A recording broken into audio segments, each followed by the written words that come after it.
Hello there, I am Jaime Elizondo from Real World Ranching, and it is my pleasure today to present this podcast about the residual after grazing.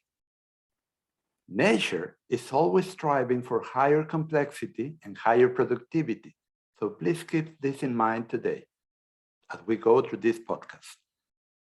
We have been told that we need to leave ample residual as armor for the soil and been shown thermometer readings in the summer of bare soil, soil covered by vegetation, and soil covered with residue.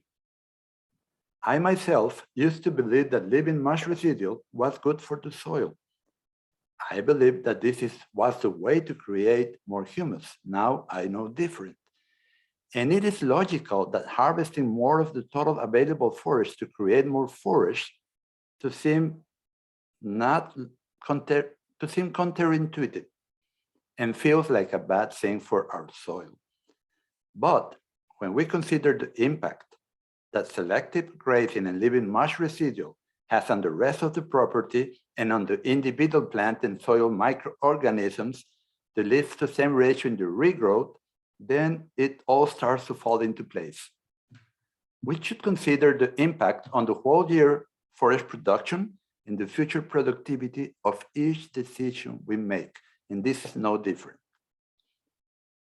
I have students of total grazing having success all around the world in different environments and different forages at different altitudes, latitudes, and moisture throughout the year. So rest assured that what I'm going to explain is not theory, but has been proven in practice for many years as it follows nature and basic plant physiology. It is essential we know the difference between too much residual and enough residual and how to achieve it. More important is to understand the role of a close interplant spacing and numerous deep and strong roots.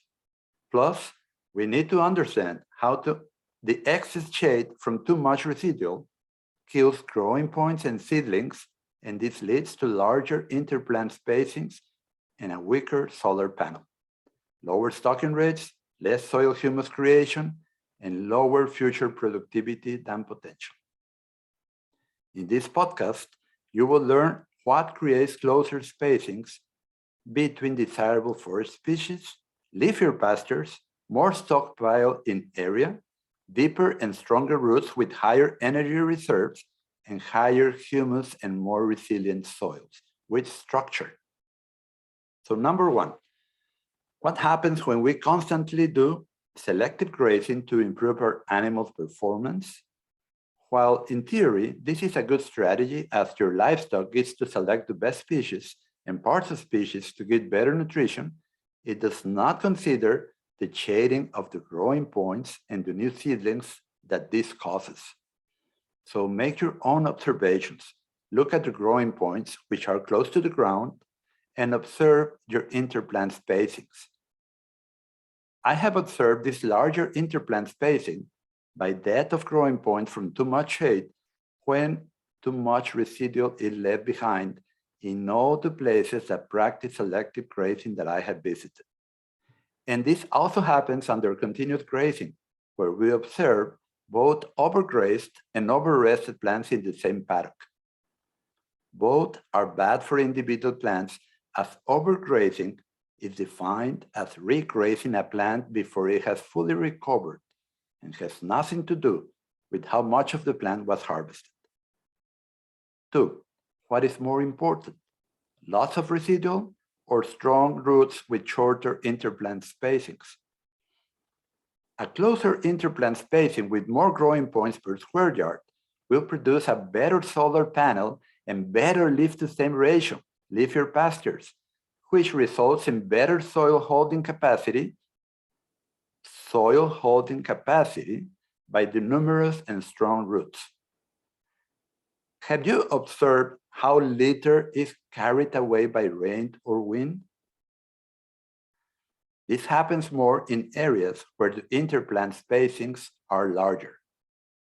While litter is important, the interplant spacing and stronger roots are more important for soil health and productivity of a pasture. My total grazing students realize the importance of periodically removing 80 to 90% of the available forage by grazing, as this exposes growing points and new seedlings to sunlight for further productivity and soil improvement. 3, growing more plants per square yard. And why is this important? Do we want larger plants that are further apart, or do we want more leaf per square yard created by closer interplant spacing? It is easy to get larger individual plants when shading the growing points by leaving too much residual by doing total selective grazing. But our solar panel will be smaller, and we will create bare spaces between our plants, which is easy to observe by separating the plants with your hands and looking at their bases. We may need to kneel to do this. By doing total grazing, which allows sunlight to penetrate to the growing points close to the base of the plants, we can improve our solar panel, creating more leaves per square yard or per acre. We need to remember, green leaf is what creates energy through photosynthesis, while brown leaves and stems consume energy through respiring. And this is the reason that the leaf-to-stem ratio is so important. Plus, green leaves have a much higher digestibility than stems, 60 to 70% in green leaf versus 30 to 40% in stems, and give much higher animal performance than stems. We want more green leaf created per acre, and my total grazing students are aiming for that, as it translates into higher profits and faster soil improvement. 4, soil aggregates. Soil aggregates is what gives structure to your soils. It starts with glomalin, a glue formed by mycorrhiza that holds soil together. And mycorrhiza are fed by root exudates coming from the difference between the energy created by photosynthesis minus the energy consumed by respiring. The higher the leaf-to-stem ratio, the higher the glomalin production will be. We need net energy in our forage plants to increase. And this happens when the green leaf-to-stem ratio increases. Then the energy produced by green leaf through photosynthesis is more than the energy consumed by the stems respiring, and this allows for higher productivity and root exudates, which feed soil microorganisms to form even more glomalin and humus. So it's a virtuous cycle that we need to start. And it comes all back to the way we graze. So conclusion and recap. What really holds soil together are strong and fat roots that are closer together.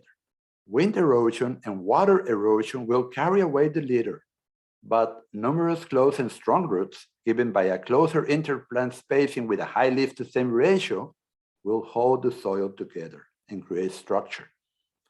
When you practice selective grazing all the time and leave more litter than necessary, the excess residual shades out the growing points and seedlings, and this increases interplant spacings.